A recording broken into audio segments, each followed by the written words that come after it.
Hello and welcome back to another episode of Crypto. My God, things are looking a little more positive, so I'm gonna sign in with a thumbs up. Hell yeah. Today I want to talk about the Wicked Witch of the West, aka the DeFi broker bill. And you know what? It's turning that they're throwing this trash heap out the window. It's something we've been fighting for a long time. Let's get into it.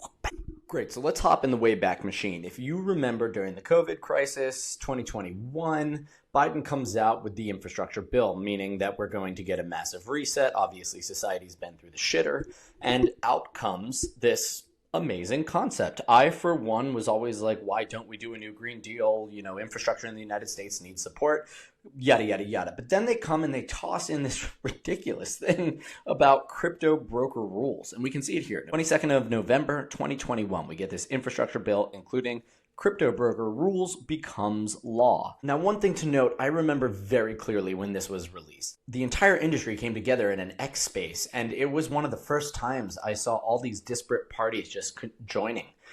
The lawyers had whipped up a frenzy. Everyone was chatting, like Mario Narfall was the leader of the space. And it was a consensus that this was an utterly destructive concept, potentially the biggest blow to the industry of all of the Biden regime's efforts. And let's keep in mind, this was a multilateral effort. They went after the securities regulation by using the overreach of the SEC to basically inundate the industry and cause a total pause in growth and development, and created this fear effect of being able to build an asset in the United States because it was unclear what sort of enforcement actions would come against you. It was rule by fear. At the same time, they were trying to debank the industry.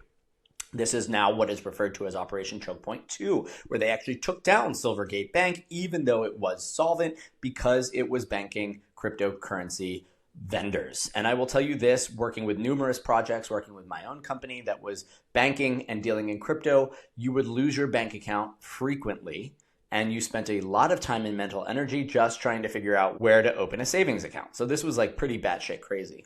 Now, this comes out and is a huge blow. It's coming from the IRS, and it's basically saying that DeFi agents, these pieces of code, need to act like a broker. So let's hop in here. This is a PwC article, DeFi brokers to file information returns and payee statements, okay? Just to file is a verb that is kind of incongruent with what we're talking about. So this is all very interesting.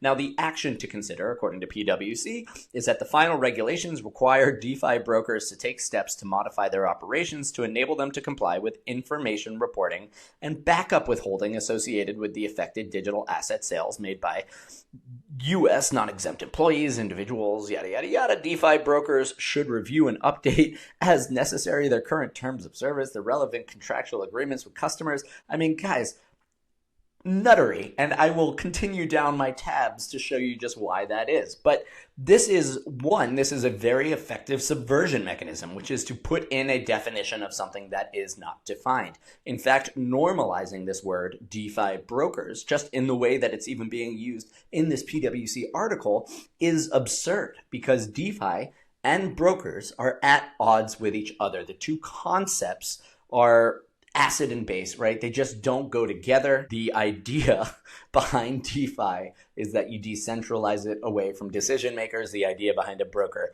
is that you have a middleman decision maker executing law. It's very human. It's very heavy lift. So let's just dive into that a little bit more clearly. What is a broker, right? We have to understand that and understand my point as to why these don't work together. A broker is a finance professional who helps clients buy and sell securities while overseeing the progress of their brokerage accounts. This makes a lot of sense, right? So when you activate a broker, you are generally using them as the middleman in some sort of securities transaction. It is their role to have all of the licenses from the SEC, to pass their Series 7, Series whatever, and basically implement the regulatory regime's enforcement upon compliant trading. It's actually very good. I used a lot of words that I feel like are maybe scary, but it is a broker's responsibility to make sure the letter of the law is followed and that the deal goes through without a scam coming out on the other side. Right? Regulation is desirable. It not only provides swim lanes for people that want to do good work, positive transactions, but it also provides a regulatory enforcement lane for anyone breaking the rules, right? If you commit crime, we're going to enforce against you. These are useful for an industry to grow healthy, to have longevity, and to create and build product that actually becomes useful to society. So we have these people, they sit in the middle of transactions and they keep a lot of records and they perform a lot of actions and they stay up to date with the SEC regs.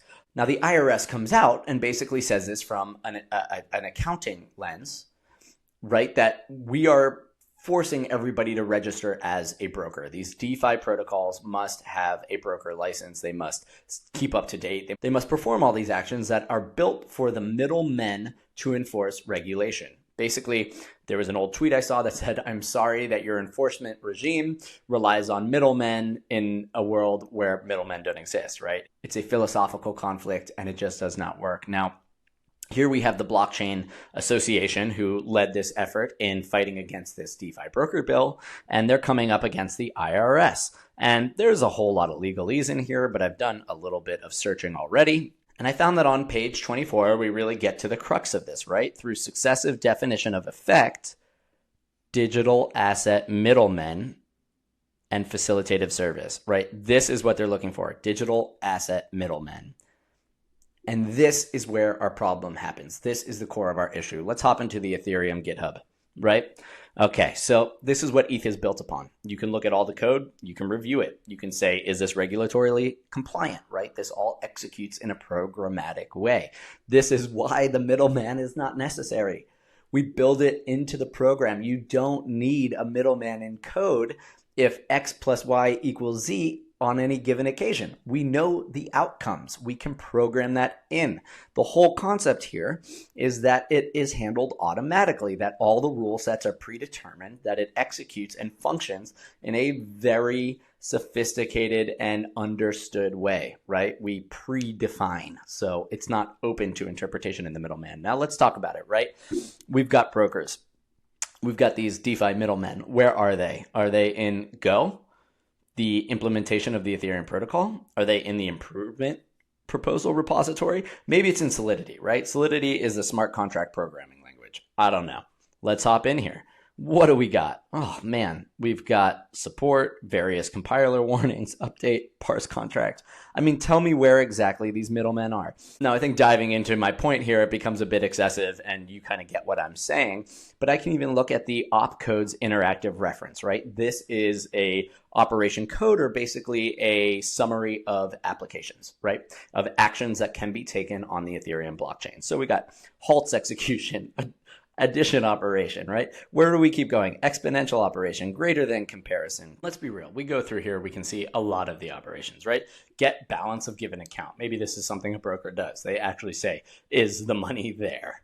And you can look at it. We just open it up, for example, and I might be stretching here, but I think the idea does play, is where is the broker, right? You can see this, the stack input, the stack output, the example, the error cases, like this is mathematics. This is all predetermined. So where is the element of flexibility, right? Where is the oversight given to a subjective human being, right? That would be what is going on here, which is that the variables of the transaction need some sort of oversight. In traditional finance, which again was built before the era of computers, that oversight is in some human who sits and oversees a transaction and uses their training, their education, their licenses that are most up to date to make sure that the execution of the transaction is good to go.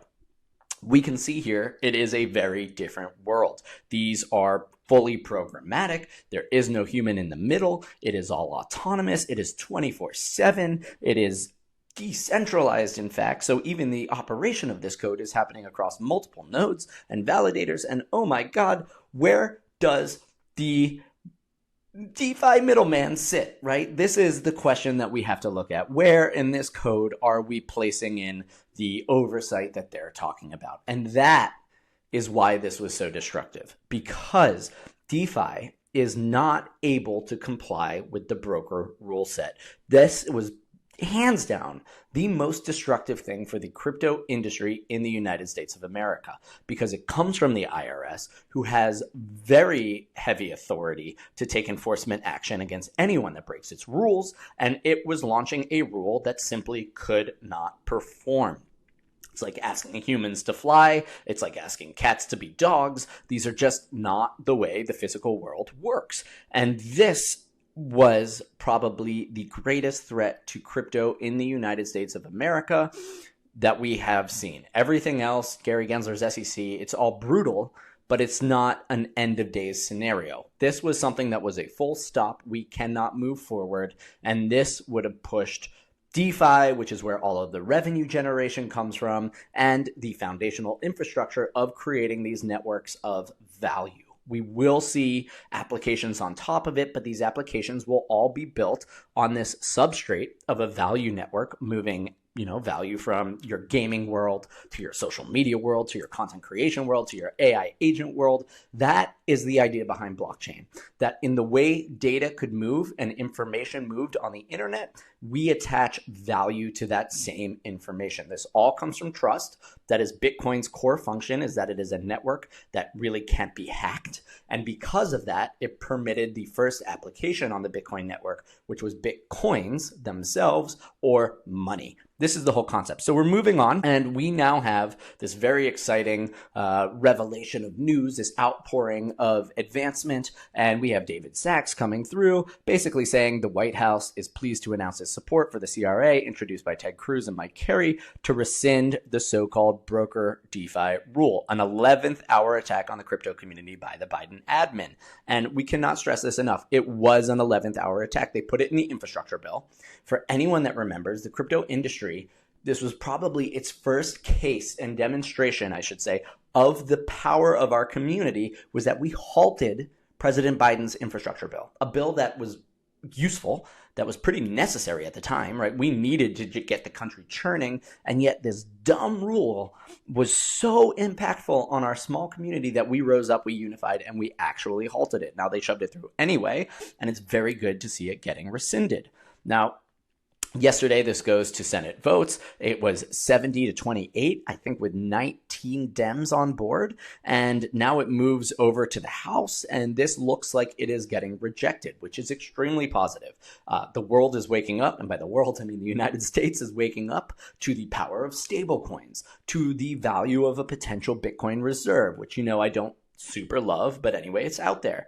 And beyond that, we can see that the modern infrastructure of finance is going to be on chain. It is not these dud computers that are still operating. They still exchange paper, guys. The receipts are on paper, and banks meet up in parking lots and they trade receipts. And that is why there is a T+2 settlement time. It takes 2 days to settle a financial transaction. On a chain, it happens inside a single block, and blocks are pumping over and over and over again. And no matter what happens in the market, the blocks continue to produce. These machines are anti-fragile. They're fucking amazing. And this is where the future of finance will live. They are geographically agnostic. They don't care about anything. They're not racially profiling. Again, there are so many benefits to these autonomous transaction machines that are definitely not brokers. So anyway, it's a hugely awesome and exciting time to see this come to terms. Jake Chervinsky, who actually led this effort at the Blockchain Association, and I should be giving him more credit because he's been on the front lines fighting this, but he has an amazing breakdown of how this all worked. I'll share it in the description because it goes into a little more detail than some of the other things. And, this unlocks the builder level of blockchain development in the United States. And that's where this is the most impactful. This allows people to create new tools to unlock new features and unlock our new world, a world that is increasingly digital, that has AI souls answering our questions every day, that is about to have robots picking up our shit off the floor, maybe raising my child while also doing elder care in the evening, and AI AR glasses, VR AR glasses that are moving us between the layers and the fabrics of reality and the digital space. All of this is merging, and two things are absolutely clear as day to me, which is one, we need the money to be in the digital space, and two, we need a trust layer, a verification layer of all of this digital madness, or we will lose our minds to disinformation. Now, this all sums up in something that's a bit tangential, but also very related, which is this amazing push from Vlad, the CEO of Robinhood, basically saying that it is time to tokenize everything. And he has this extremely positive take with Robinhood being the front runner of digital assets. And he released from this fireside chat earlier today this transcript that I think is really cool. So let's just look at the highlights. And now I think it has been a little bit of an unfair criticism of the crypto industry, because the problem is we have not been allowed in the US up until now to connect crypto to real world productive assets, because that's where the security laws have come in. I've said it before and I've said it again, Gensler's regime and their oppression of building real product on cryptocurrency companies actually pushed us to the meme coin mania. It's because meme coins were defensibly nothing. How silly is that? I can't believe I said those words, but that's why. If you built something, a revenue generating business around real utility, real assets, they would call it this crypto security and they would pounce on you. Now, in particular, crypto is by nature 24/7. It's running on blockchain transaction technology, and it doesn't close on the weekends. This is another concept. The markets that close 9 to 5, I mean, it's utterly insane. We're in a 24/7 digital world. So you get fractionalization for free, which is complex to build. Let's think about that for a second, because anyone in traditional finance that tried to fractionalize an asset, it's a whole hullabaloo. We just simply tokenize it and fractionalize it by issuing X amount of tokens. Boom, done. You get 24/7 trading. And if you imagine if this was permissible, 2 or 3 engineers from MIT who have knowledge in building these tools, for example, can build something like Robinhood very, very easily and have stocks and a whole bunch of other assets available on non-custodial wallets and DeFi infrastructure. Imagine taking a real yield-bearing asset, moving it into DeFi, where people can stake for security purposes, but also earn yield from real substantial elements. This is the goal in the world. You make $1, it can stream to you block by block over your 2-week period, be automatically put into a programmatic AI that finds yield for you, and your dollars take advantage of what is called the time value of money. Every dollar that you earn while it sits in your bank account begins to accrue value because it is put to work. Money wants to move. It wants to be liquid. It wants to provide liquidity, and it wants to earn yield. We are moving towards a world, and we are basically already in one, where if you take your fiat, your dollars, and you sit in a bank account, you are just going to suffer inflation. The rich do not do this. They put their capital to work. They are deployed into a variety of investments. This is what blockchain can do for everybody. It can automate the entire process. It can make everyone come out of that poverty lens. Now, it can do the other one with just rampant gambling, but hopefully we don't go there. Now, and I think I tell you, my team, that should be very scary thought to you, but it's also a huge opportunity because we're incredibly well positioned to actually be the first to adapt this new technology to traditional assets. And we should be putting private companies, startups on blockchain. There's no reason why you should be able to invest in a meme coin freely as much as you want, but SpaceX and OpenAI are too risky. That doesn't make any sense. So I think we'll have to fix that. Now, this is one of the most interesting parts. Anyone who's in the financial industry, have made investments, has bumped into the accreditation status. It's pretty wild as of today. If you want to invest in SpaceX or OpenAI, you either already need to have a net worth of over $1 million, you need to make $200,000 a year in salary, or recently, very recently, they made it a little bit better where if you work inside of a financial ecosystem, you might have access to this. It's a maybe. That's all nuts. And again, I completely agree with Vlad. If you can toss money into memes, these baseless, if you can gamble, why can't you gamble on real companies? Let's put it that way. And blockchain is opening this up. Again, it's about access, it's about efficiency, and it's about obviously moving into the digital, where we can send value, like shares of SpaceX, as simply as we send text messages. So this is all extremely bullish. I can't tell you how exciting it is. This is paired with the SEC Crypto Task Force that I've already covered, and a variety of other really substantial elements. In comedy, it's sort of in contrast with the grift coming out of the White House and the administration itself. But as long as we can survive them and put down real rule sets and regulations, I think we're moving in a fantastic direction. With that being said, the markets continue to be crazy, so good luck out there, and I'll see you tomorrow.